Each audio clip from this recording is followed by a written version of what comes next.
attorney Larry Taylor, and welcome to Tailor-Made Conversations on TailorMadeLaw.com. And I'm sitting here with the real-life Joker, not the fake Joker, not the one that you see in the comic books, not the ones that you might see in the movies. I'm talking about the flesh and blood, real-life Joker. Come on. Joker, talk to the people and tell them your full name. Let them know something about you. Yeah, let's do it like this because like I was telling you, I'm kind of stepping out from behind the camera and start, speaking with people and, kind of putting myself out there. So from what people do know, yes, Real Life Joker is the moniker. Real name is Jonathan. Of course, I'm of Igbo descent, Nigeria, but I was born and raised in Dallas. So some people migrate to Dallas, but born here in St. Paul Hospital. Went through elementary here in North Dallas. I live right around the corner of Royal Lane and 35 when I first kind of started and moved to North Dallas. And my mother's from Little Rock. My dad is from Nigeria. 3 siblings, and we're gonna talk about the entertainment, get into the entertainment stuff. But I've always wanted to be in the entertainment business. The aura of the entertainment world. As a kid growing up in the inner city, it just makes you want to be part of it, if that's your personality. I think we had an interview with you, and I don't know if you never said if you were introvert or extrovert or not when you were growing up. Man, I am a hybrid. I was an only child for a while. Yeah. Until my sister was born 10 years later. And so I am comfortable being around people, making friends easily because it was just me. But at the same time, I'm real comfortable with it just being me. And so I'm a little of both, because sometimes I get overwhelmed by being around people and having to be in court and perform and do those things. And so I like to go back and sit in my media room and turn the air conditioning down and just sit in silence. See, I'm different. My mother had a child back to back to back, 4 of us, until my youngest sister, she had cerebral palsy. So having to be the only boy with 3 sisters and the youngest one having cerebral palsy, it taught me to really hone in on family.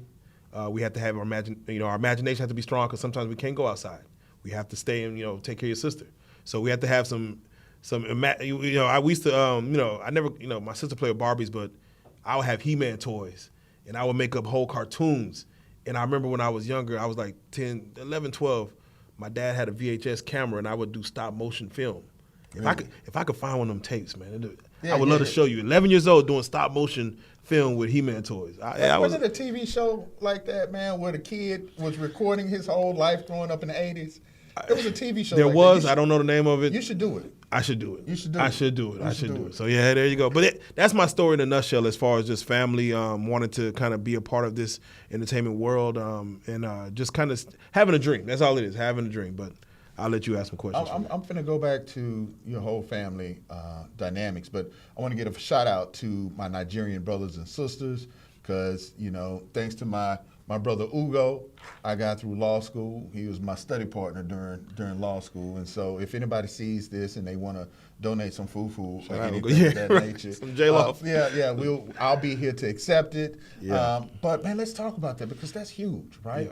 Yeah. We're going to get into the entertainment, man, but you having a sister with a disability and your family dynamics, talk about that and how that molded you and how that affects you as far as groups and business. Man, let me say this. First and foremost, it humbled me in life, because she had like extreme cerebral palsy. She had like multiple brain surgeries. I forgot the term. It's not paraplegia, but she uses crutches. But I know we're right here in downtown, but I lived damn near at Children's Hospital in Easter Seal. She was there for so long. Like, brain surgery, sometimes she'll be in recovery for months. So my mom, we were just staying up at these hospitals. So what it did was it gave me patience. Some men say that they gain a sense of responsibility after they had their first child. Like, oh, I got a daughter, I got a son, I gotta handle my business now. When you have a sister that's handicapped, that's 2 years younger than you, it kind of gives you that early on, like, through grade school, getting through high school, getting to college and stuff like that. And then I had my first son at 17. So that doubled down on me to say, okay, yeah, you got to get life right. My mom, she passed away in 2003 as I was 20 years old, breast cancer. My dad, he's battling stage 4 cancer right now. And mind you, my dad's from Nigeria and I'm from, my mom's from Little Rock. They moved to Dallas, so we don't have family here. So it's really all you have is like, I remember you said the same thing, like, all I have is my mom, my dad, and my sisters. Everybody else is just gonna be, coming to my world, and we'll see how those relationships go and stuff like that. But you kind of lean on family a lot harder. So I think, and it's funny because I love to hear people's different paths in life. I do feel when I talk to people who are single children, they do seem either one more determined or two more. Their life kind of just goes a separate path. Like, hey, man, my mom didn't even care about me. She had to work, and I was doing my own thing. So I think the outside environments influenced that a little more. I never smoked weed. Peer pressure didn't get to me because I had strong family values. That is like so right crucial. there. So crucial. It's crazy. It's crazy. So yeah, no. As far as when it comes to business and things of that nature, when you see me doing RealLyfe Street Starz, I started that with the same guys that when we lived in North Dallas, when I moved to North Dallas at 9 years old, these are the same guys I'm doing business with right now. And it's a successful business in Dallas. So you like the LeBron James of social media? Yeah, I guess you could say. You and your whole crew growing up. Yeah, I guess you could say. Yeah. But it's very rare that you, like, how many people are you still friends with from 9 years old? Dude, I'm different. I'm different. My best friend and I one of my best friends and I have been together since before we were one. Oh, wow. Like solid. Damn. We talk every other day for 51 years. That's amazing. We've been together.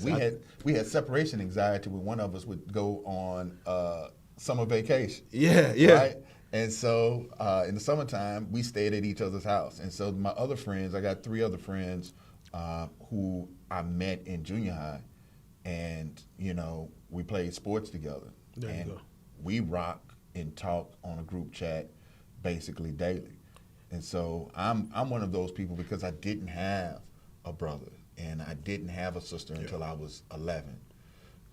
Those individuals that I met who showed that they had my back, I've rode with all the time. If you ride with me, and you show you ride with me, simple as that, brother. I'm like a skin tag. You ain't getting rid of me. Right there, you go. Now that's the beauty, man. It's funny because not too many people have that story. Most people I talk to don't rock with people that they grew up with. I mean, they might be cordial with them, but not like I'm in business with these guys. Like they say you're not supposed to mix business and either friendship or family, but it could work. It could work if you try to navigate it right. It could work. So. Do you think a large part of that they don't have those long-lasting relationships because their paths and ideals were different? Of course. I got friends that, like, hey, I'm gonna go to this party. I'm gonna pop this pill. I'm gonna do this. I'm like, man, that's not really that doesn't really get you far in this business world. Mm-hmm.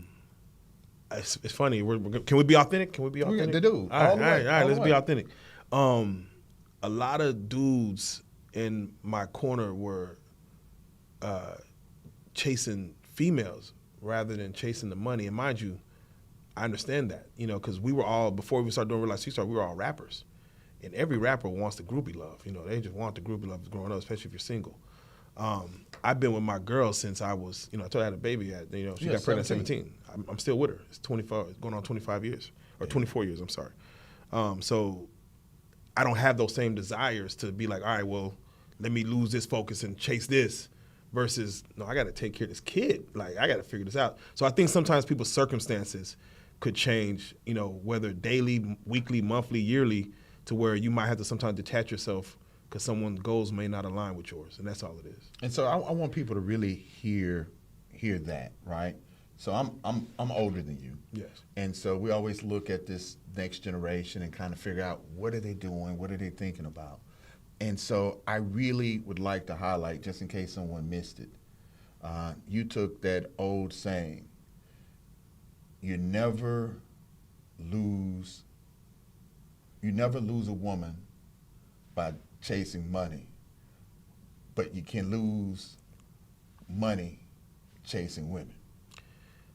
Yeah. And that's an old adage, but I like the fact that you were focused on bettering yourself and pursuing your dream. And I want people who are in your age group and younger to understand that it's not that club life, it's not those things that will provide you temporary joy or fulfillment.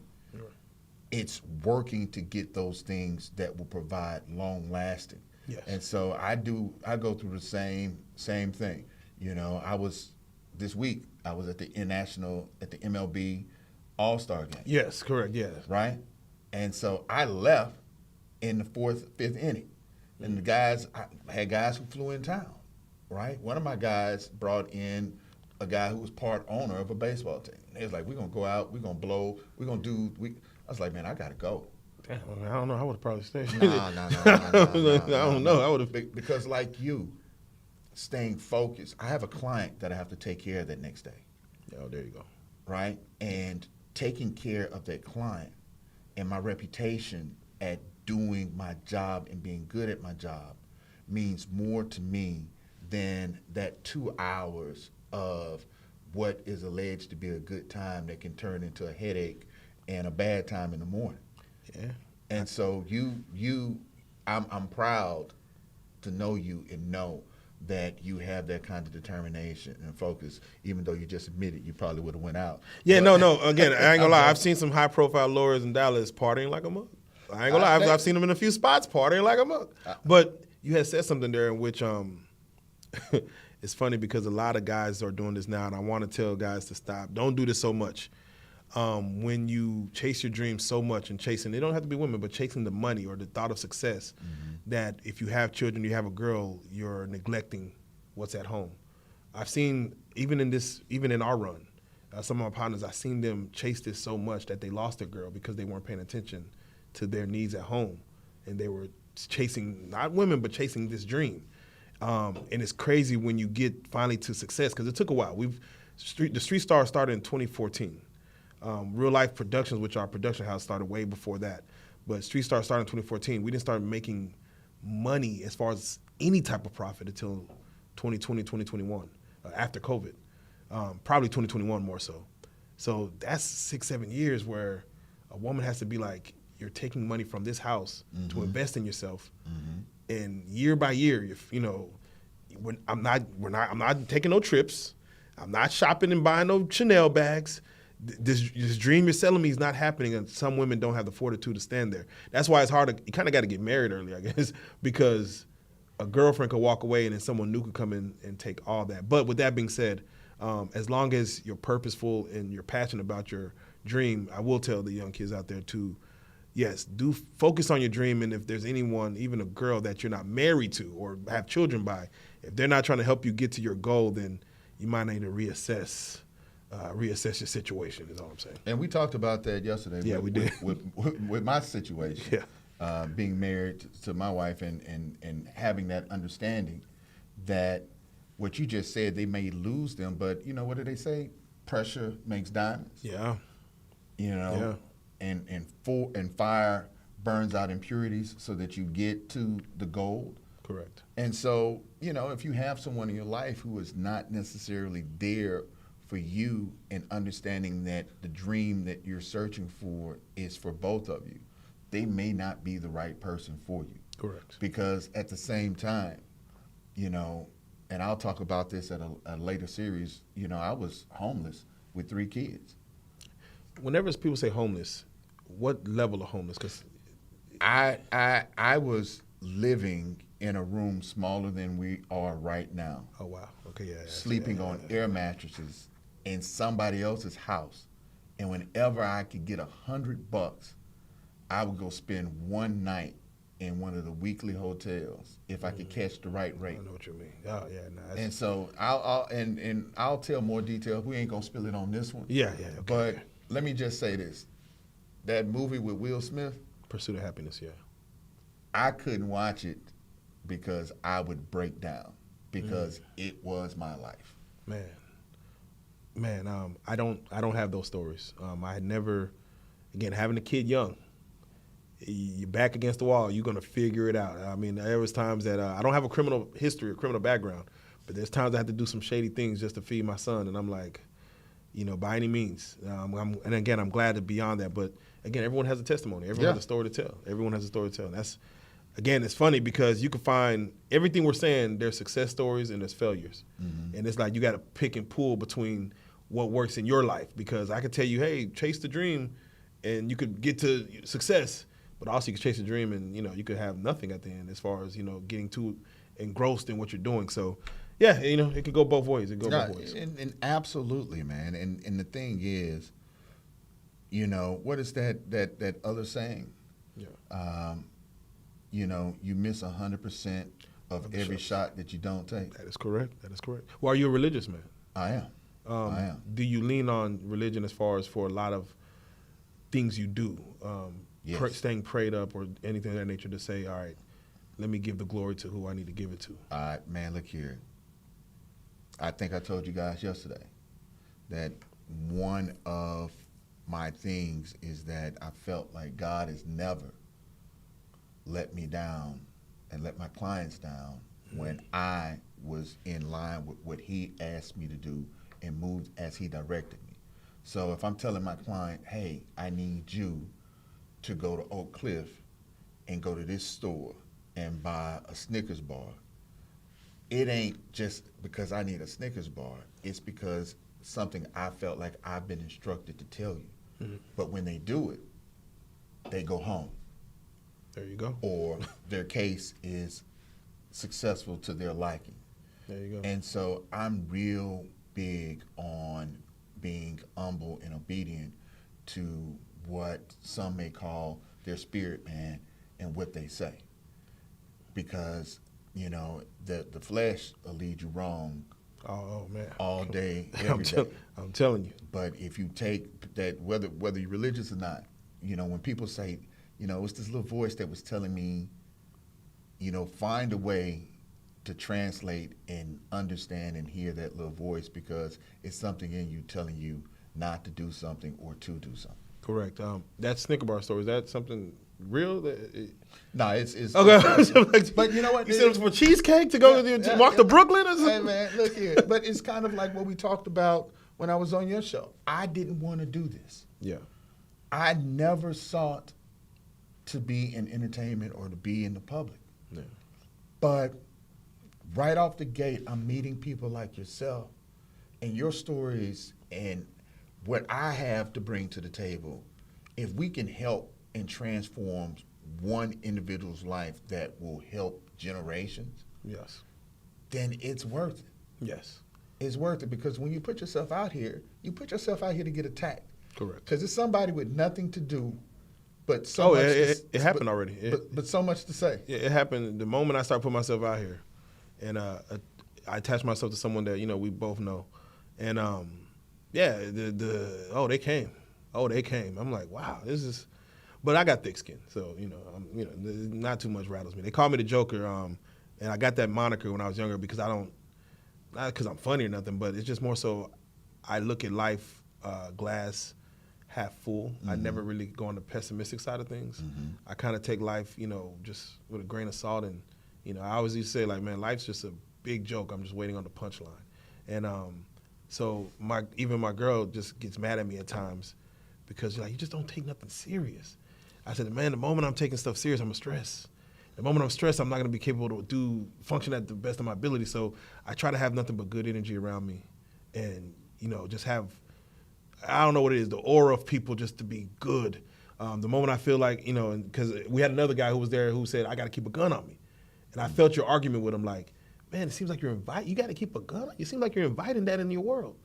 I don't have to have a gun on me because I just don't invite that energy of even have to look over my shoulder. If it happens, again, I'm religious as well. If something happens, it happens. But I just don't go around the way around of no anyone around me. We are good. We are protected. We are coveted. So, I think that works best for me. It has worked for me thus far in my life. Exactly. Yeah, I kind of go from there. But I know you're going to lean towards, getting a message to kids. I got a lot to say about that, but I'll let you go. No, you know what, man? Look, this is this is your home, and I want you to speak because, like I said, this show is dedicated to bringing in everyday people, and then also people that people don't understand. You know, politicians. I'm real big into politics. You liked Amber Rose when she went to the RNC? You love that look? Look, man, everybody is entitled to do with their life whatever they want to.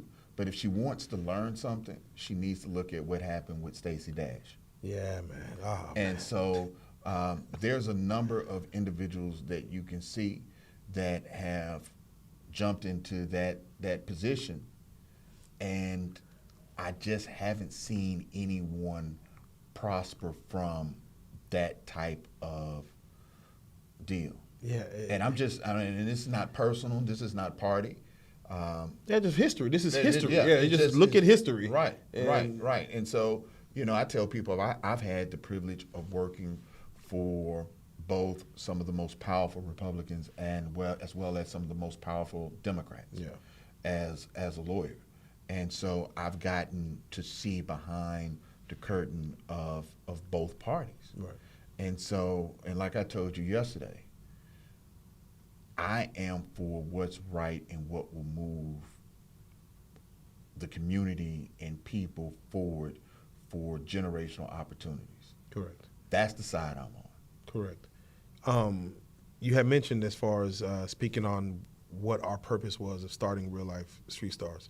Let's talk about that, man. Yeah, you're from Florida, first Right. and foremost.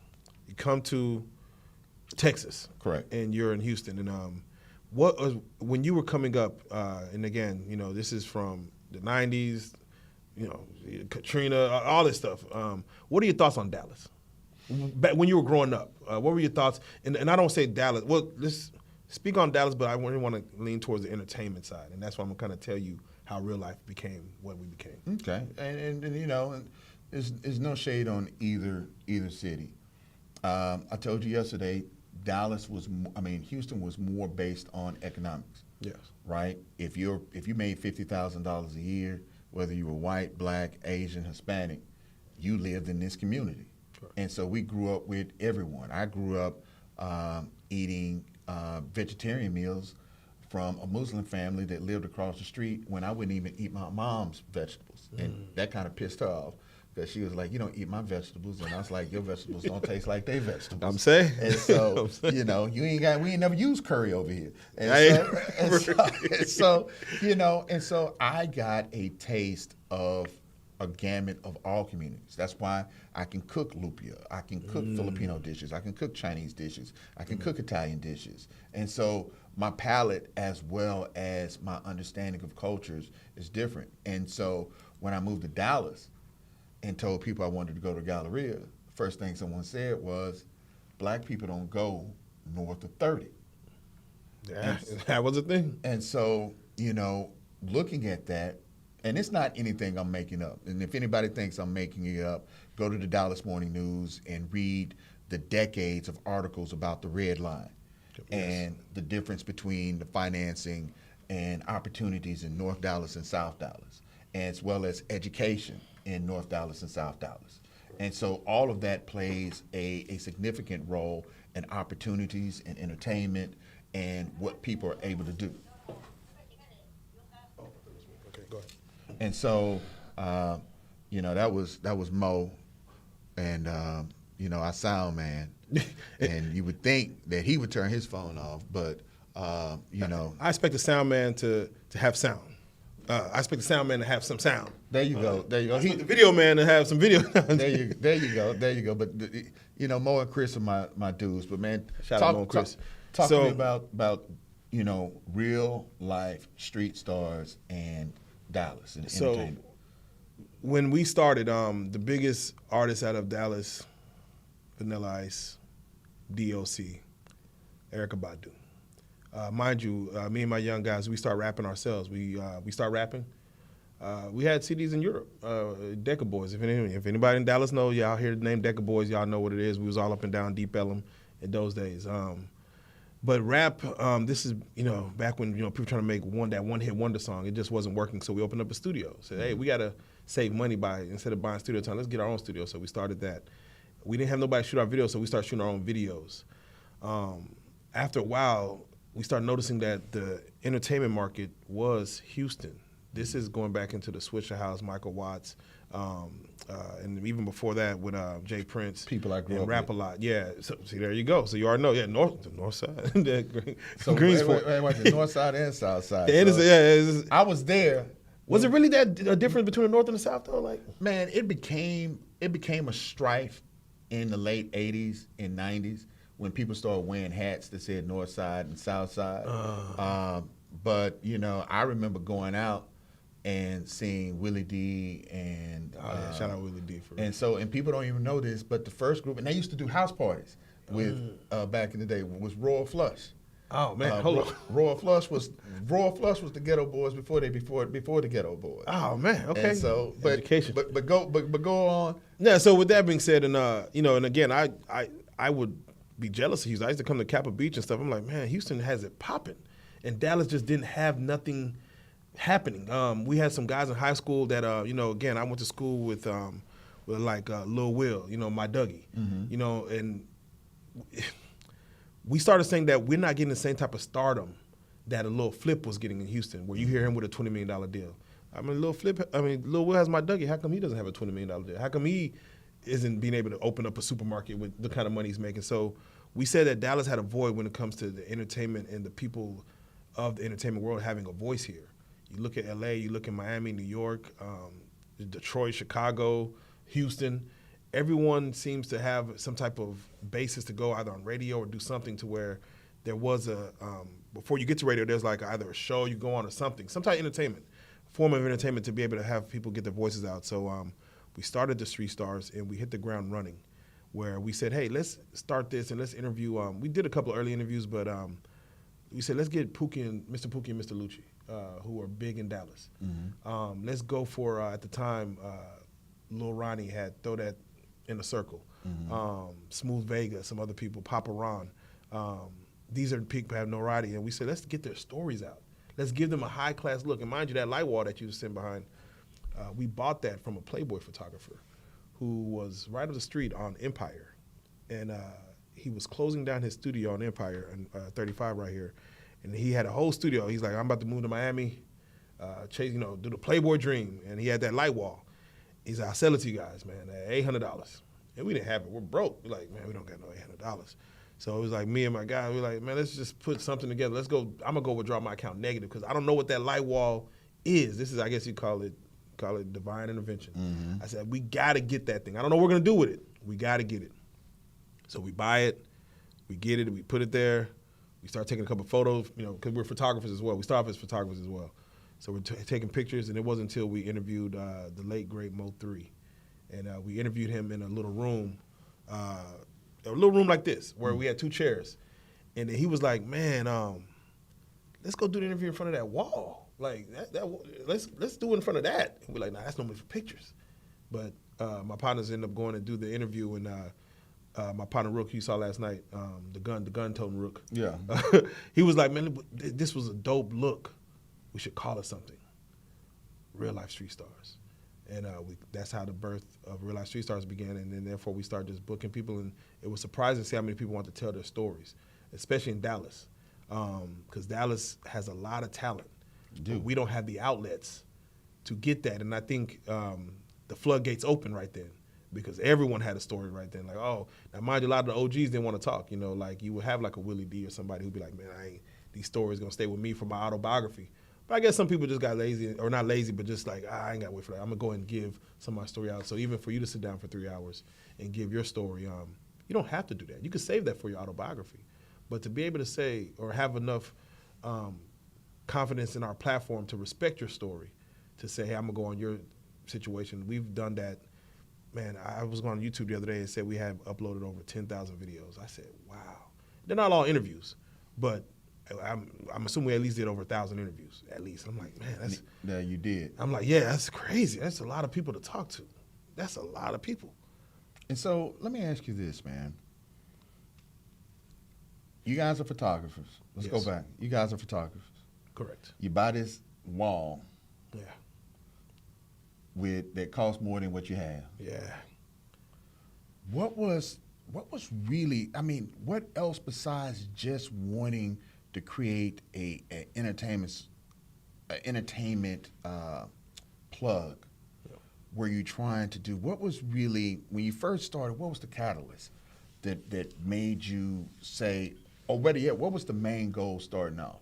Because it sounds like it was photography. We had a mission statement. We had a mission statement because we weren't a business yet. We weren't an LLC or anything of that nature. Mm-hmm. Our original statement, like, man, our goal is to put Dallas on. That was it. And whenever we have interviews and we talk to people like, what's your goal? And our goal is just to put Dallas on. Because mind you, at the time, Dallas wasn't on. We didn't have our run with the Rally Boys and Pookie and Lucci, and Lucci had went to jail, and it's like there was no. This is before Yella Beezy, Erykah Badu is all we had. This is even before like the Rose ice cream paint job was just kind of coming along. But so before that, it's like Dallas had nothing. Again, I'm just curious how it looked in Houston. Like, what them Dallas boys doing up there? Because mind you, y'all had the Swish House era, but we had DSR and T-Town. And we had something coming. But even that, they broke up. So it's like, man, Dallas can't get past bad management, it seems. And I want to blame it on bad management, but it seems that was a stigma that was kind of floating around, like just the deals weren't managed correctly. You know, for my travels, man, it's about the progression of each city. When you look at those cities that you talk about, black leadership is king.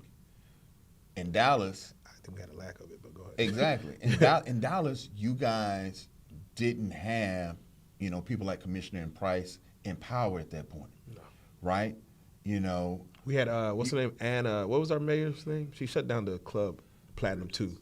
Ann Richards. Yeah, we had Ann Richards. Her husband got caught in the strip club. Ann Richards. Was it Ann Richards? It was Ann.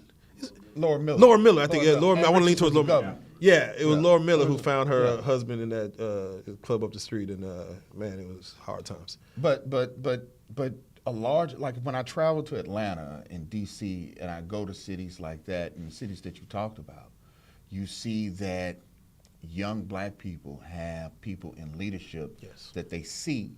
So that I think that's also part of the catalyst to give people that understanding that they can do whatever they put their minds to. Correct. When you don't see that, you kind of left with whatever's in your community.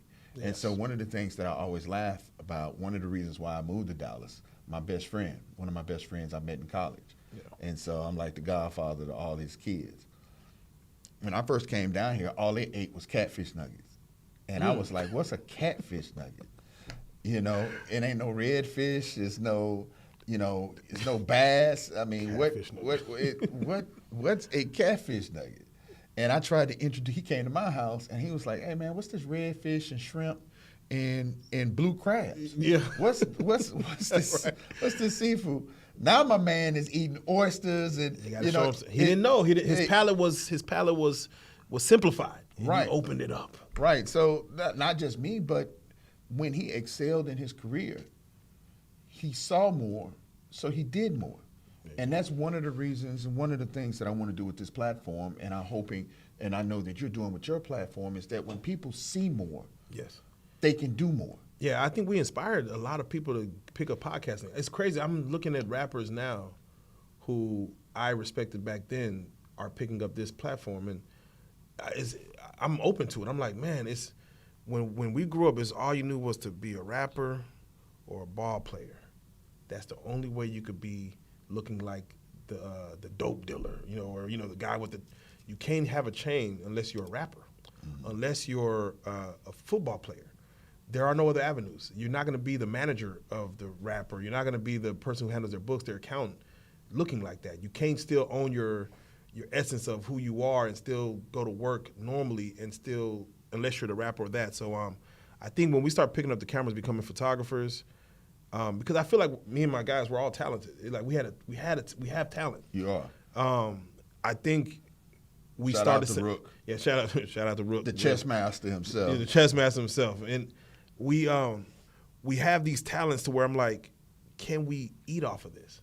Now, mind you, you're right. There's no one that paved the way before us to say, hey, yeah, here's what you need to do. Mm-hmm. Here's how you need to do it. Let me show you. So to figure out yourself, and even now, if I, again, I'm not here to boast or brag, but to say, hey, man, I was able to get a Porsche. I paid it off cash. I'm able to, get a house. I'm able to buy my girl a Mercedes-Benz cash. Most people don't, you don't, like, from the blogs, like from blogging, like from talking, like what? There's no one before us that, I might go look at Clarice Tinsley or, someone from Fox 4 News or something, but no one in the hip hop industry has done that. But there are people outside of here in Miami and Houston, in LA that has success. So I think one of our biggest goals was to be able to start in Dallas and stay in Dallas. There's been multiple times we thought about leaving the city. We were on the brink of, we're going to Atlanta. We're going to Houston. Like, there's nothing in Dallas for us here. We have to move. But we stayed prideful. We stayed true to who we are in this city. And we found success to where now, I think when artists do come, we have, like, Saturday we have Michael Collier. He's a guy, I love House Party 3. I love seeing him, it's 1 o'clock. And I'm like, to be able to have him call and say, hey, man, I would love to come on your platform when I come do my show. Brandon T. Jackson was just here. For him to call and say, hey, I got a show Sunday. Can I please come by your platform? That's amazing for people to tap in versus even saying, I need to go to a radio station. They're like, no, you guys have power in these streets. I need to tap into that. So I guess it does take consistency. So I will say that to the young kids at home. There's a lot of times we would have gave up. A lot, man. If I could tell you about the downtimes, boy. Brother. Boy. Look. You've already established that you ain't never slept on an air mattress with your kid in a room as small as this. I will say this. So I know. I did sleep in a car with my son. That was one day, though. It only took a day. There you go. It only took a day. There. I said, me and my girl, them seats let back, and then, man, it only took, and it's cold. It was a cold winter. It only took a day. I said, nah, we ain't doing this. We ain't doing that. Doing this. And you know what? Same thing here. Mo, we ain't got no applause. We ain't got an applause button. Oh yeah, I can't hear it. But I said, all right. Okay. All right. I'm glad you're not doing this with headphones on, because you could be one of the podcasts that, hey, we're gonna keep these headphones on, but you have to respect the ladies that come on the show, the men that like to wear their hair all kind of, or hats. Some headphones don't work for everybody. So I'm glad that, on the production crew, y'all are able to get through this without headphones. So Chris laughing because I have headphones, and he's like, man, no, we're not doing headphones. I promise you're gonna run into problems where you're like, we can't. We need them headphones, but her hair. Yeah. And so speaking of hair, so I want to touch on two things that you said. Number one, I want you to remember this for real life street stars. Yeah. You said you paid your car off in cash. Yes. You're going to have me back on your show, and I'm going to tell you why you shouldn't do that. Oh yeah, no. I messed up by doing that. I won't do it again. No, I'm going to tell you. But I want you to please tell our people so they can get educated, because I thought I was flexing like, ooh, cash car. Hey, I'm at the lot like, just sign the die. I'm good. And no, I should never did that. Yeah, I'll tell you why you shouldn't do that. And then you talked about appearance, right? And you talked about rappers and athletes. We're going to do pre or post production of this. We're going to put a picture of me up prior, maybe 8 years ago. Brother, I look more like Obama than Obama. No facial hair, military high cut fade, because I was told that was the look of someone who a professional. Yeah. People told me only people who have hair on their face are bank robbers and criminals, because they're trying to hide their face. And so I worked for a member of Congress, and when Obama won, it got worse, and people, whether I had on a plain suit or anything, I got that smoke. So my wife said, babe, I love your hair. And this 8 years ago. Okay. Yeah, and so I went to go to the barbershop, and I was going to get my hair cut, and I looked in the mirror, and I said to myself, my grandmother always loved how curly my hair was. And she said, baby, can I have your hair? And I was like, Grandma, you can have anything you want. I lost both of my grandmothers to cancer, and my wife had breast cancer. So we're gonna do another series. Yeah, so we got to. 'Cause that's a whole situation. We're gonna talk about that. And we have a breast cancer foundation, my wife and I. Oh yeah, I'm very big on that. And so, you know, and I for about a year, I didn't realize I hadn't got a haircut. All I did was get an edge up. And all of a sudden, I got this curly fro. And so my hair is the type of hair that after it grows a certain length, it drops. Yeah, yeah. So I've seen pictures. Yeah. And so sometimes I get confused when I'm in the West Coast of being one of my Samoan brothers. Yeah. I seen pictures of you. I can see that. And so, you know, but what touched me was I was in the court. And, you know, you've heard about me in the courtroom or in the courthouse. This young brother walked up to me and said, "Are you a lawyer?" I said, "Yes." And he had dreads. He said, "I told you, mama, I can be a lawyer regardless of how I look." And that meant so much to me. And so now I've gone the total opposite of being conservative and superflex. And so, you know, the beard, the hair, but it doesn't stop the results and the quality of my work. And quite honestly, it's actually excelled my career in a sense that even though, you know, I love fashion. I love fashion, as you can see. Oh yeah, come on now. As you can see. Come on now. See, I love fashion. Come on. But having those multiple layers, everybody doesn't have to look like President Obama. Yeah, that's true. Some people can look like yourself. It's the quality of the work. Correct. And the character of the man that decides the elevation of his success. Correct. But you also told a story of walking into court with just a T-shirt on. And sure enough, they questioned, "Sir, are you supposed to be here?" Yeah. I would love for a lawyer to be able to win a case wearing whatever he wanted. Now, mind you, I know we're not there yet. You won't be there. Okay. You won't be there. There is rules set for how officers of the court are supposed to be dressed. Okay. Watch this. I'll hit you with one more. And as recently as maybe 5 to 8 years, it might still be going on. Women could not wear pants to court. Wow. Women could not wear pantsuits to court. So the dress skirts and judges would require women to wear dresses to court. wow. How sexist and, dumb is that? It doesn't even sound logical. It don't even sound logical. It has nothing to do with the quality of her work and what she's able to do in representing her client. I wonder what the reason for that is. That has to be a male judge that made that rule. Man, you have male and female judges who potentially followed that same criteria. Interesting. Different parts of the country. It's a thing. And so you have to, you're looking at that. So I will never be able to try a case, with a good pump and a. Could you wear J's? Could you wear J's in court? Let me just ask you that.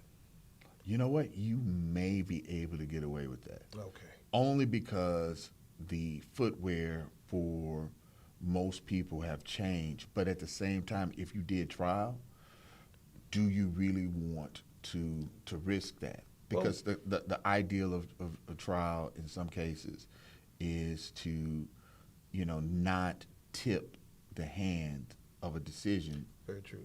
Based on personal. Yeah, based on something. I say it to say that I would love for a young high school kid to get motivated to get to your status as an attorney and say, look, Ma, he didn't have to wear those church shoes he always maybe wore. He is wearing those number ones, and I want to be that. Because that's sometimes all it takes is like, some people will say, hey, I don't want to be a doctor and attorney because of certain rules and standards of society put on these jobs. But to say, hey, man, he's changing the mold of it, and this is a new look. Again, we're not there yet. I know we're not there yet. But I can see kids in inner cities or just, I know how I was. I would be motivated by, I see him getting out of that nice car, and he looks like me. And damn it, I want to do it too. Damn it, I want to do it too. Well, I tell you what, I think I pushed the envelope more than many. There you go. My laceless all white Yeah. Nike nurse shoes. Yeah, those could probably fly. I popped them off. I have 12 pair. Okay. Like when they stopped making them, I bought all I could find. And slide right in them. Yeah, dude, and they fit comfortably, and I can walk around and my feet don't hurt. There you go. And so, but I also own like 6 pair of cowboy boots. Yeah, you know your environment. Yeah, You know your environment. I like boots. I like boots. I love 'em. But these shoes that I wear, I started wearing them because I did want to push that envelope. I did want to make sure that if I could be an example to a young kid in urban America, that I was relatable, right? Yeah. Because sometimes in our communities, we see people who have a status and they're unapproachable, Yeah. right? And so someone comes to church, they're a lawyer or someone that someone may hold in high regard, and little kid says, I want to go, and they be like, baby, don't bother them. Yeah. No, I don't want to be that. Come bother me. Right. Right. Come talk to me. Right. Ask me a question, because I joined my fraternity for that simple reason, that somebody was approachable when I was like 9 years old, and I loved what he had to say, so that when I turned 19 and had the opportunity, I did exactly that. That's funny. I know we're going to talk about like our guests and stuff, but that's one thing that I do cherish with what we do is sometimes you can meet people that you had a preconceived notion on, and they could either meet your expectations or fall short of them. There are some people that I had a preconceived notion, and my whole outlook changed based on their demeanor. Maybe I thought they weren't approachable, like, this is gonna be hard, and then when they walk in the room, they're like shaking everybody's hand, and they start asking questions about, hey man, what? Like, wow, you just made it that much easier, because I was going into this interview thinking that, this person's stuck up or this person's on this type of level, and they come in and their demeanor is just more inviting. So I'm glad that you had that. I'm glad that you have that, because you do want that child to come to you and say, hey, I want to ask you a question, and yeah, no, I am approachable. So that's very important. It's very important, I will say. So you talked about guests. Yes. Let's get into it. And you know what? Speaking of people who are approachable, and we talked about Houston, let me get a shout out to 2 of my guys, man. They performed at my birthday parties. Bun B and Slim Thug. Oh man, come on now. Man, look here. Them guys, man. How you get a Bun B and Slim Thug performance? I'm from Houston, baby. And so, those guys, man, mingled with their fans to the point where I like, are they guests or are they performers? And Bun B's definitely gonna. And so shout out to Trio Burgers and the whole nine. Yes, sir. And so, but I learned so much even in that moment. Yeah. Because those guys could have performed. The door they came in didn't go to general population. So they could have performed, walked out the back, and been gone. Done. But these dudes walk out, go downstairs. I turn around 45 minutes later, Slim's still taking pictures. See, man. And that's real. Yeah. That's real. That's what, kind of what I strive to do and strive to be as well, is just to be approachable. I'm not a Slim Thug or a Bun B by no means. Yeah. But, if there's someone who does find it, how should I say it, warranted to come and talk to me, I want to do that. But let's talk about your guests, man, and some of the things that you've had going on the show. All right, so I know a lot of people love to ask, who's your most memorable guest or your favorite interview and things like that. Just to give, your audience some of the people that we've done, and I'm just going to try to go off the top of the head because we've done so many, but the ones that come to mind that people would know, of course, we did Mark Cuban. He came and sat down, and people always ask, how you get Mark Cuban on a podcast? You don't. You don't. Mark Cuban, he has to you don't pay for it. You don't call his assistant and say, hey, he has to either know you and just want to do it, or just things have to align. But shout out to Mark Cuban. He came right before the Kyrie trade. We had, of course, we're famous for our Jaguar Wright and our Charleston White interviews, because those go so viral. I guess we live in a society where they just love the truth now. ooh, the truth about Hollywood, truth, raise the curtain. So we done those, but more notoriety ones is we just did Cornel West. We had Bow Wow, we had Orlando Brown, you know, he's on the Charleston White side of things, but Mark Henry, WWE, and I'm a WWF fan. So to have Mark Henry there telling rock stories, amazing. And also I forgot the manager, I forgot the black guy's name that was there. Anyway, but we had a few wrestlers, but you know, we've when it comes to side, not Royce the 5'9", Twister, we had Bizarre from D12, So you had let's just say this, man. You like that song said, we have a whole lot of superstars. We have a whole lot of superstars in the house tonight. What I would say is this: my goal, my personal goal, who always I wanted personally, and hopefully she sees this, and this is before Drake or anybody, is Erykah Badu. We haven't had Erykah Badu, and we're from the city. When we first started, this is for me personally, it's not for my guys. For me personally, I said, man, if we do this thing and we ever have a situation where Erykah Badu sits down and talks with us and just give us a story, that'll mean the world to me. That to have a goal, have a thought, have Dallas. Yeah, have Dallas. She is Dallas. Exactly, man. Now, whatever letters you choose to say about what part of Dallas she is Dallas. She is Dallas. So that is my dream interview. Again, I put that over Jay-Z to me. Like, I mean, I would love to sit down with Jay-Z, but that's cool.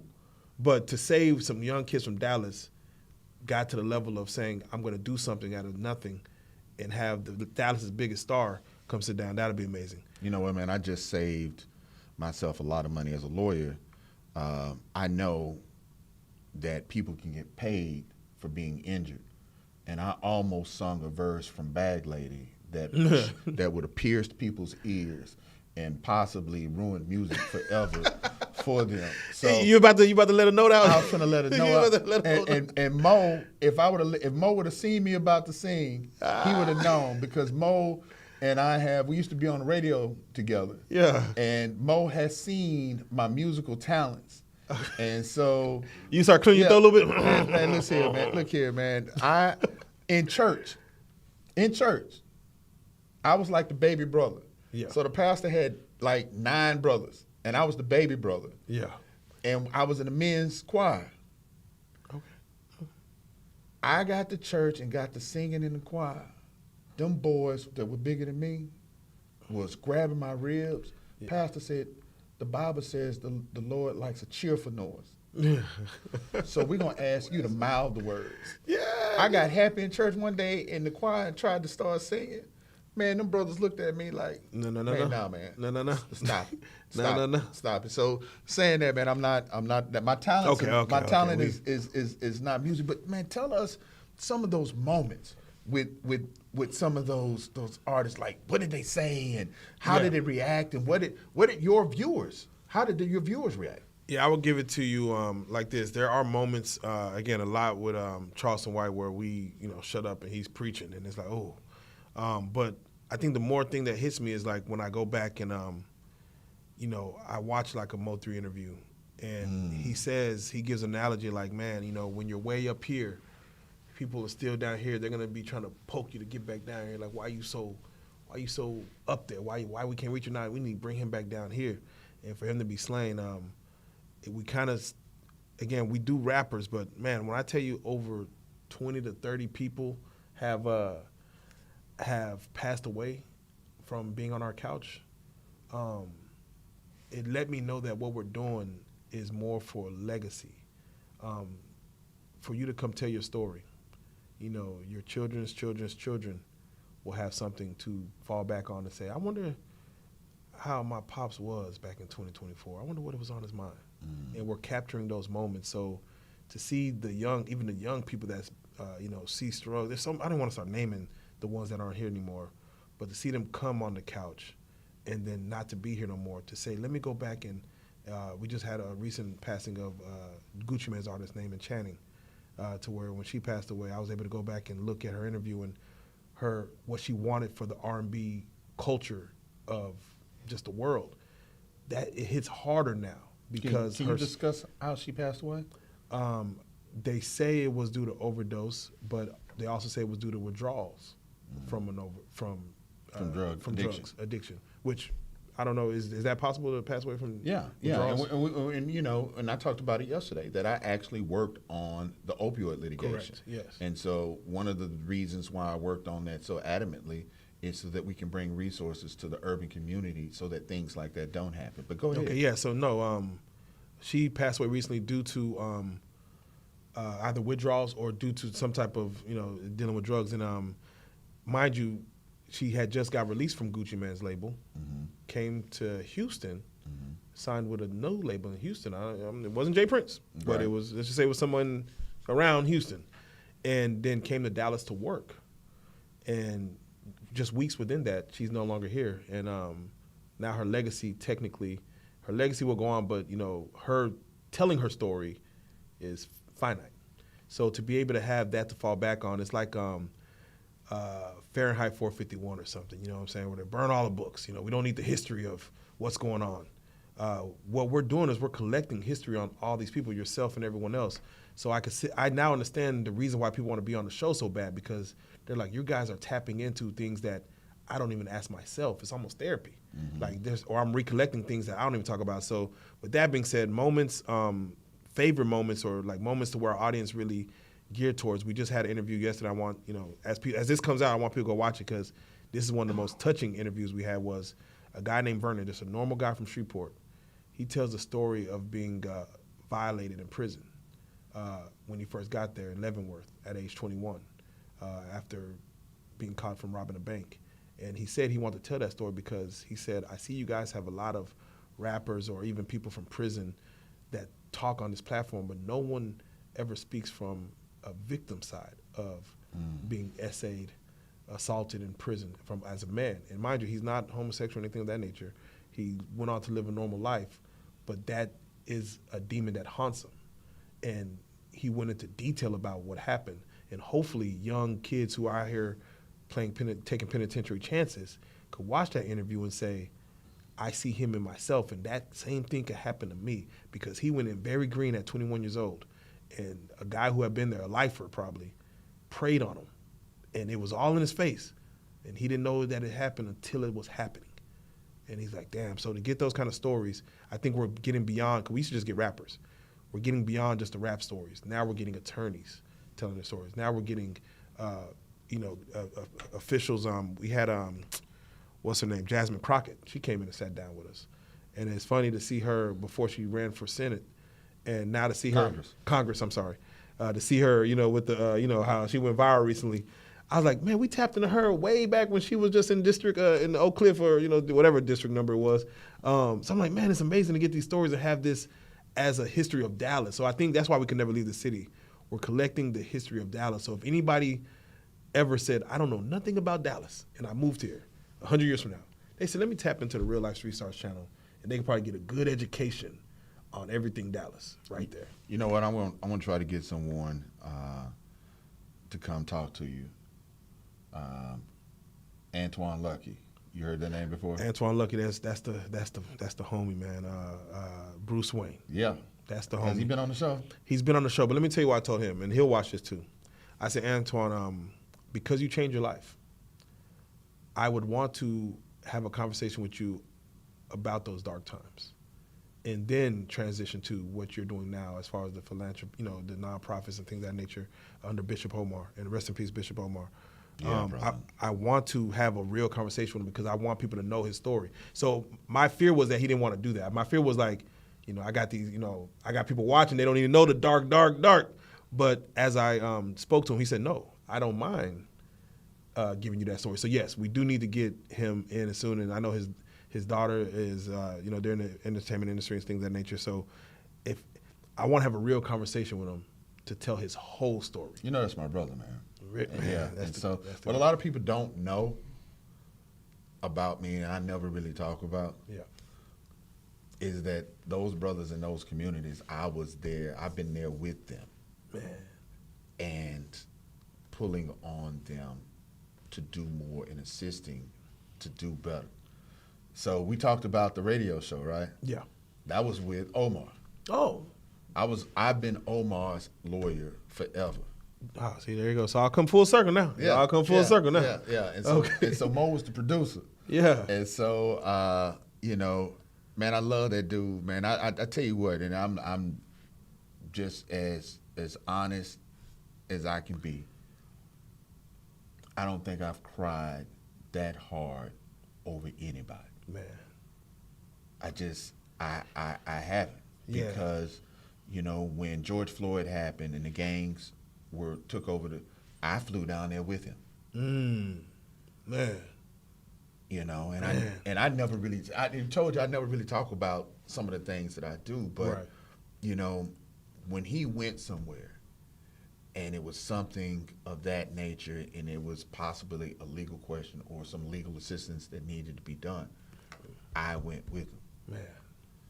And he had to basically pull me to go up on stage and talk and say anything because I'm a servant. Yeah. I just want to make sure I help and do what I feel like I've been called here to do or what I'm able to do to help. And so I just took a detour on that. No, it's crazy because when you mentioned early on about, leaders or people ahead, he was a guy who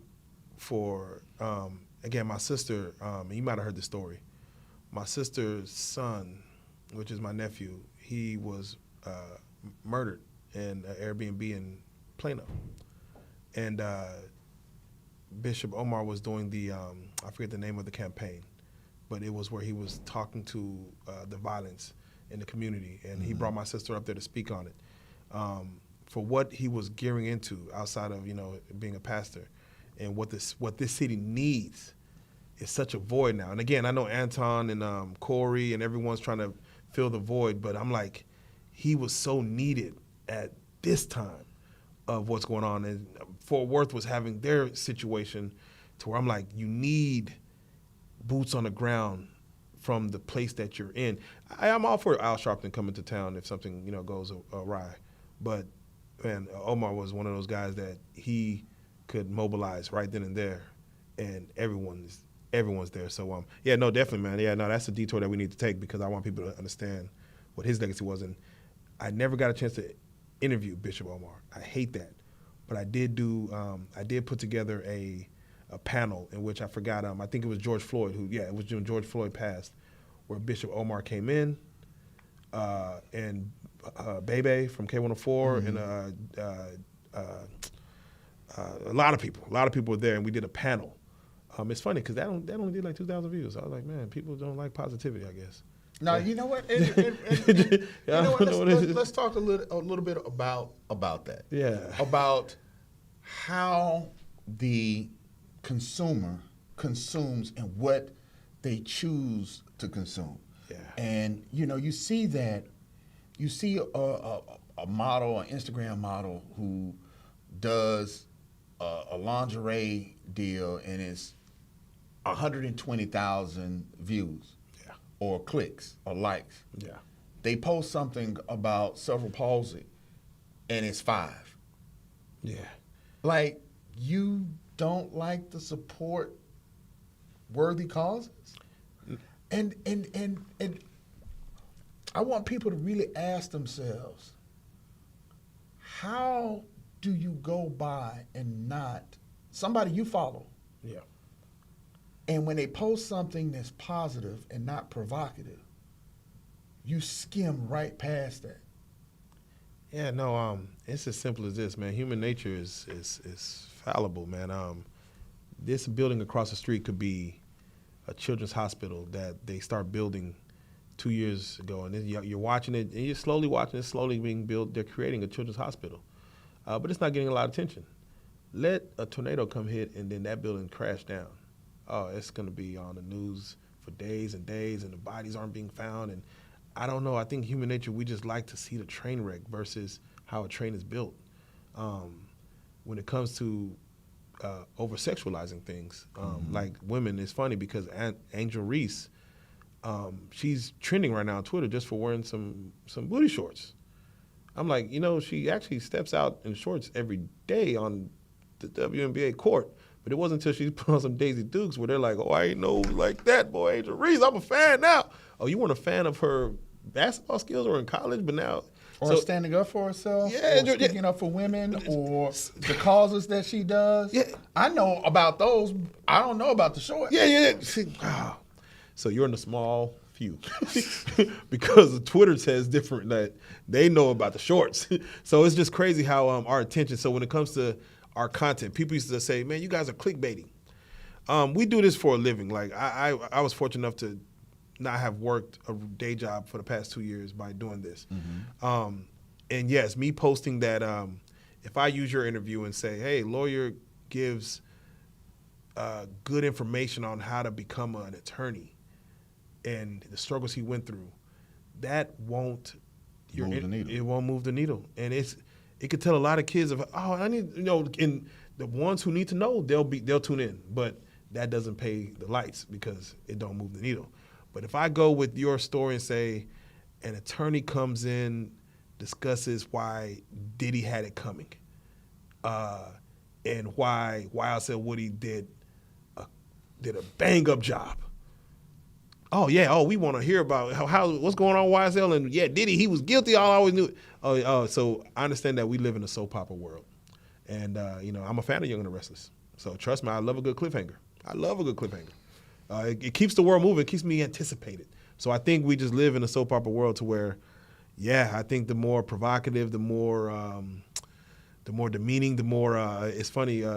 There's a movie with Chevy Chase, I think it's Vegas Vacation. One of the vacation movies where he's driving through, I think, Chicago, and he's like, "Hey kids, look at all the Blythe." Yeah. Oh, they look at the Blythe, left and right. They look around you. Yeah. And I think that's America. We just love to look at the Blythe. And you had a good talker speak on voting. I think you telling kids to vote will fall on deaf ears on our platform. I'm just being honest. It'll hit a few people, but it'll fall on deaf ears because I think people want to see I'm not going to vote. I want to see anarchy. I want to see the system. I remember the Joker in The Dark Knight. Mm-hmm. He was like, you let people show who they really are.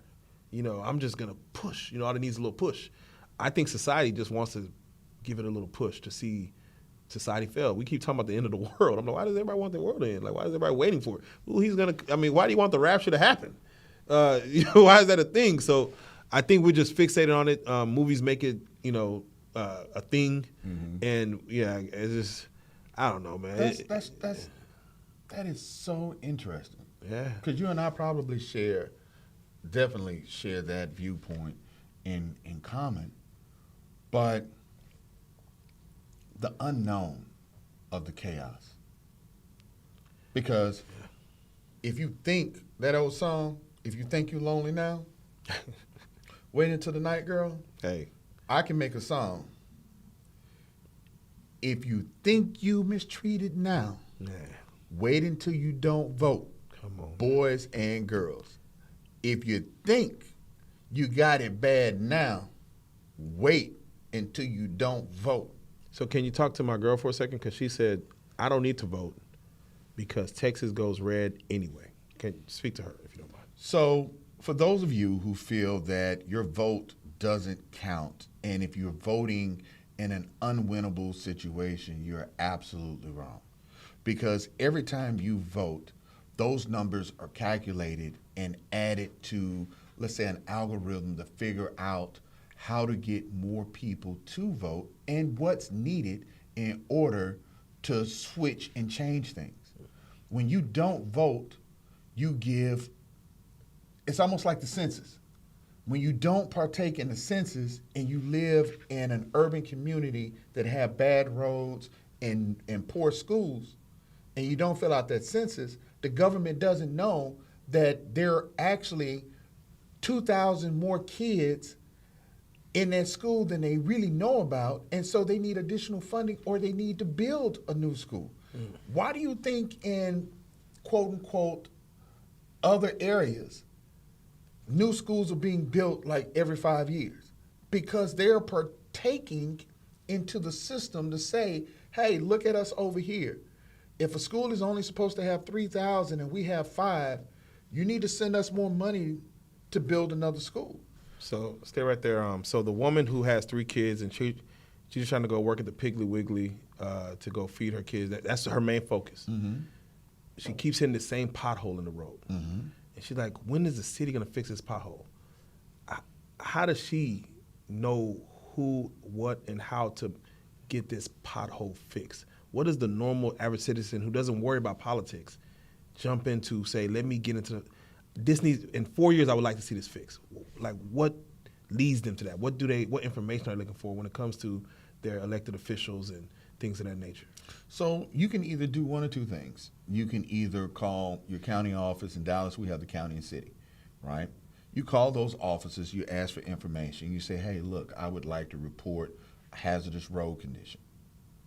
They will then route you to that person. Then you also take a look at who is in leadership in that area. So if you're in Commissioner Price's area, or if you're in one of the city of Houston, someone from, I'm not saying city of Houston, city of Dallas leaders, districts, council members, you report that to their office. And then what you also do is you use social media and say, hey guys, this is the telephone number, this is the email address. Everyone who lives in this community, if you can email them and let them know that we have this, so that if enough voices are heard, they'll take action. There you go.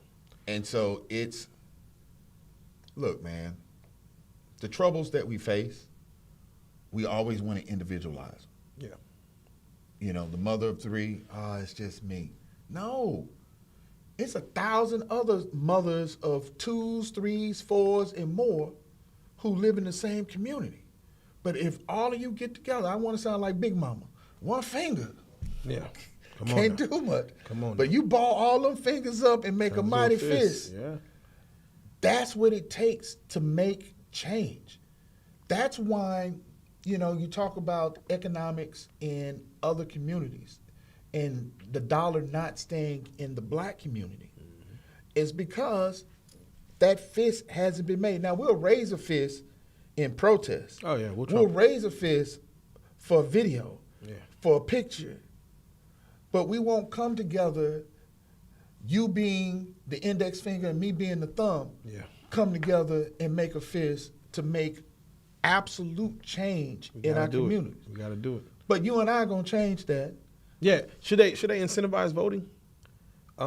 They incentivize it now, but I think most people who work in corporate America, they get time off to go vote in November. They're like, hey, we'll give you 4 hours. Right. Should there be more incentive to get people out of their butts to go vote? Like, we'll give you a voucher for gas, $25 or something. Just show us your voter registration card, or show us that you voted. I don't think you want to go that far. I don't think you want to subsidize voting. I think you want to leave it up to the educating of people and people's willingness to make change. I think that if you get into incentivizing, then you also get into criminalizing. Well, they already feel it's corrupt.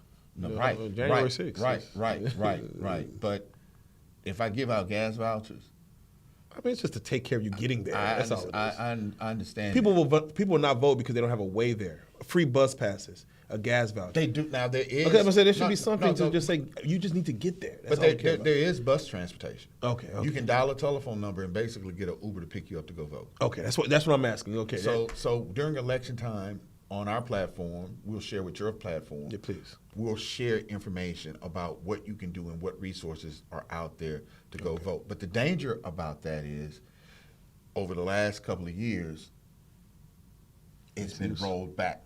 So voting booths have been taken out of communities that normally vote heavily, that have been people of color. Opportunities to vote for the elderly and the indigent have been slowly eroded. I saw that. And so that's why voting is important, because tell your girl that her vote today could slow down or prevent the erosion for her to be able to vote tomorrow. I feel that 1,000%, because you're right. They do pop up new voting locations, and they'd be like, I voted here last 4 years ago. Why isn't that the same? Why I got to go further? So my pastor's from Nigeria. And, I was involved in the voting process of Nigeria, or at least there's a guy named Peter Obi who was running for president, and it's so corrupt there. I think a lot of people think it's corrupt here as well, to where that when they say their vote don't matter, they mean like, well, it doesn't matter because the system's rigged anyway. The game is rigged, is what a lot of people feel. But what you're saying is it is not rigged. And even if it is rigged, enough voices could change the outlook on thoughts of it being rigged. If we say, hey, it was too close. Like a lot of elections have been so close, where they're like, "Hey, do we need a recount?" And this is for presidency, not for general elections. But do we need a recount? I'd rather be close than a landslide. To say like, no, we're that divided to where, it's right there on the cusp. It could have went one way or the other. You want to win. You want to win. Let's just say hypothetically. Yeah. I do not prescribe to conspiracies. It's a lot easier to hide a box of 1,000 votes than it is several boxes of 20,000 votes. That's real. So make it difficult Right. to play with the numbers. Yeah. Because if you look, even this last election, presidential election, when the numbers were so great and overwhelming that someone won, they were like, let's stop counting. It's over with. Yeah, there's no point. But when the numbers are close, We got to keep counting. We got to go to the 0 hour. we got to wait on Estachuan, Texas, Yeah, population of 75. We got to wait on it. But it's that close. It's 75 people, but they got 10 points that they can add to the election. And, dude. Yeah, no. And that's the point I like you making, because it could be that minute and could change, again, even if it goes your way or don't, because it was that close. It's got to get paid attention to. Right. And it was 80 people in Dallas sitting in a bar across the street from a voting booth who didn't vote that could have outvoted those 75. Yeah, man. I think we as black people, I think we gotta have like voting parties or something. Like, hey, Tuesday we gonna turn up and we all gonna get together and meet us at the something. Because Maybe we do that. Maybe you and I do that. We got to do something, because I think we got to make it fun. Maybe we have a Street Stars / Tailor-Made Law concert. Oh man. And you come with your I just voted sticker. Yes. And you get in. That could be, yes. That might be the move. That what? Because that honestly will build up to the day of election, and at least say, I will want to make sure I'm part of that. For early voting. For early voting. Yes. Not voting on the day. Yeah, we can't do it on for Early voting. You're right. We might have to do that. Maybe we'll do a Super Sunday early voting party. Yeah, it's crazy because, I know we look at Diddy, and I go back to him running the city and Diddy vote or die. I'm like, man, he was so detrimental. And I mean, it's just crazy how life could change so quick for you. Like, you were just vote or die, and we was, and now it's like, bro, you're in the hallway, oh man, kicking it. Oh man, Man, look here. It's crazy. Look. That is a very unfortunate situation. And what I want people to realize is I don't want to really focus on him. Yeah, I never. No, I'm going to tell you why. Because that young sister was humiliated, beaten, and man, that's somebody's daughter. Yes. Somebody's cousin, somebody's sister that happened to. Without question. Kicked. I've never kicked a dog like that. Oh man, I ain't kicked the ball like that. I don't kick dogs at all, but I'm just saying. Yeah. But I don't want the SPCA to come after Yeah, like me. wait a minute, he said he hasn't kicked it like that. Let's look into right. Yeah. I don't want to. People play with words, but Yeah. I have never done anything like that. But I am so focused on the mental health and well-being of these women. Yes. Right? Or these victims that have been harmed, because working with individuals who have been through that situation, like your guy, like Cassie, those type of things, man, leave scars. I remember a woman saying once, I wish he would have hit me. I wish he would have hit me because I could put ice on that and that bruise would go away. But what he did to me mentally, Oh, I see what you mean. I can't run from. Yeah. I can't run from. When I hear someone say stupid, it triggers me. When I hear door slam, it triggers me. Yeah. And so the mental damage that is done to these individuals is problematic. And counter that, young men who see this happening, believing that this is a box that they can check that says okay. Yeah. Yeah, and that's my problem with it. People look at what is it called, like Stockholm syndrome, and they look at that as in the most extreme aspect, like, oh, he's a prison, she's in a dungeon in the. No, just being in a home with someone who is mentally abusive, verbally abusive before they even become physical, could start, like you said, the mental of what you're doing to somebody, and that's what, man, when I speak on him, I speak on anyone like him. It's funny because a lady said, man, we could women would be out all night if men didn't exist. I said, man, that's tough to hear, but it's a hard pill to swallow because I understand what she meant. Yeah, predators. Yeah, I understand exactly what she meant. 1 out of 10 could be a bad apple, but that kind of messes up the whole 10. Just from the way women look at us, and I'm like, we have to be protectors. So yeah, no, in that scenario, again, we can stay on that all day, but yeah, let's do better. Let's do better. Let's end it on that and just say let's do better. And so, man, I'm going to close us out.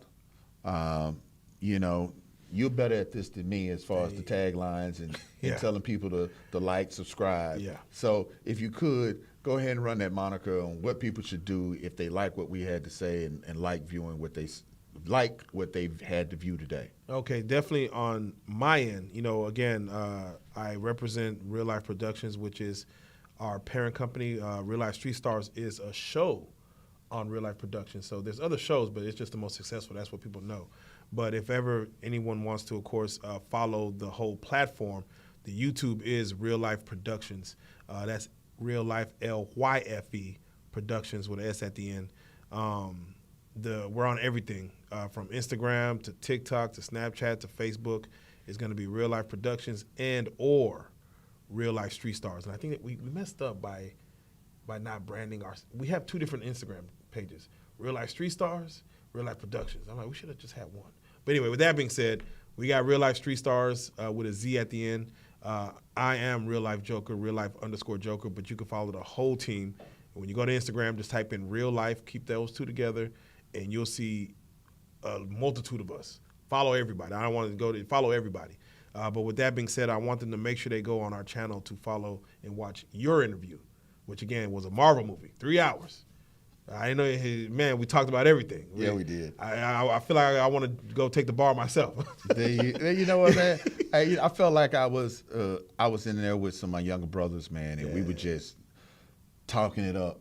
You know what I'm saying? It's 2 a.m. and we were just talking it up. And you said, man, I don't be up this late, and that's when we started. When we started. Exactly. Yeah, so definitely follow the platform to see his interview, Mr. Larry Taylor's, and again. No, I changed my name. Oh, go ahead, please. I changed my name. So I'm now going by the RealLyfe Lawyer. Yeah, see, there you go. I'm going by the RealLyfe Lawyer. I will have a channel on RealLyfe Productions called the RealLyfe Lawyer. We need that. We need that. And so we would love for you to react to. There's so many things that happen in the entertainment world that we need a good attorney to be able to speak to, just run it off of. Just go with the RealLyfe Lawyer. RealLyfe Lawyer, man. Hey, RealLyfe you heard it here. You heard it here first. So. I got to get me a chain though. I ain't doing nothing without a chain. Without question, that's a prerequisite. That's a prerequisite. He has to have one without question. And shout out our jeweler, man, Katie the jeweler. I always like to shout him out because he does great work. But so that's how you follow us. That's how you follow the platform and myself. RealLyfe_Joker. And we got a lot of great stuff coming. Again, Michael Coyer's coming up. We have Omar Gooding, Cuba Gooding Jr.'s brother, coming up. Okay. A young lady, she's coming Monday. She tried to drop her kids off at CPS, all 5 of them, because her baby daddy just would never give her a break. I said, that's a good conversation. So we're going to have some good conversations coming up. The Vernon story, the story of Vernon is going crazy right now, and yours is going to be great. So I can't wait for them to watch that. But yeah, that's ours. That's ours. That's mine. And you can follow us. You can go out to our website at tailormadelaw.com. And then you can also go to TaylorMade Conversations on YouTube. Right now, you can go to Larry Taylor II on Instagram or Gucci Lawyer. I mean, if you haven't noticed, you know, I do. But that's another story for another time, and we'll talk. More episodes coming. We'll talk about that. And so one of the things that I'm going to leave you guys with too, because I love fashion. I really do love fashion. Yes.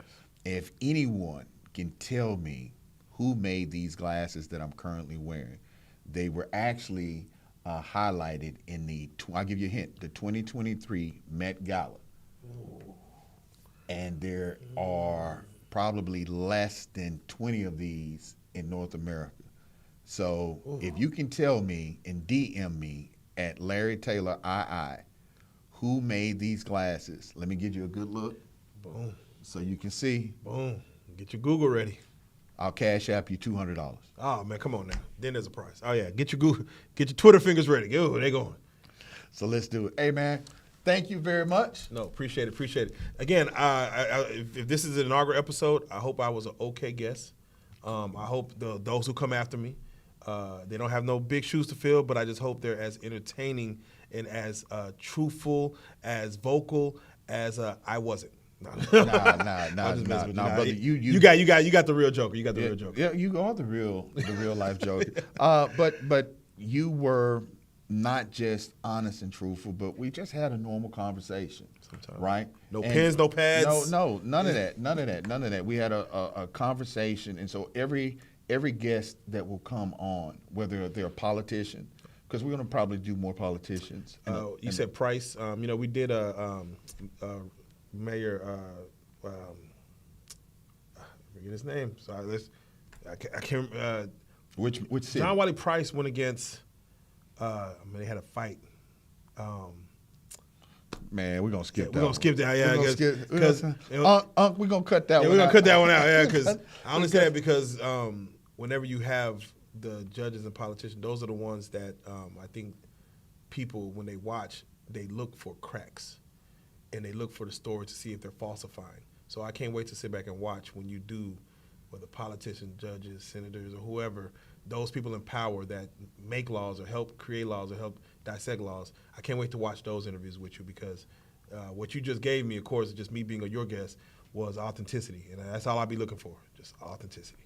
Brother, that's what we're going to do. So thank you again, Real Life Joker. Thanks to Chris and Mo for helping a young, technically challenged person like myself out with the production of this. And we look forward to seeing you all soon. Okay.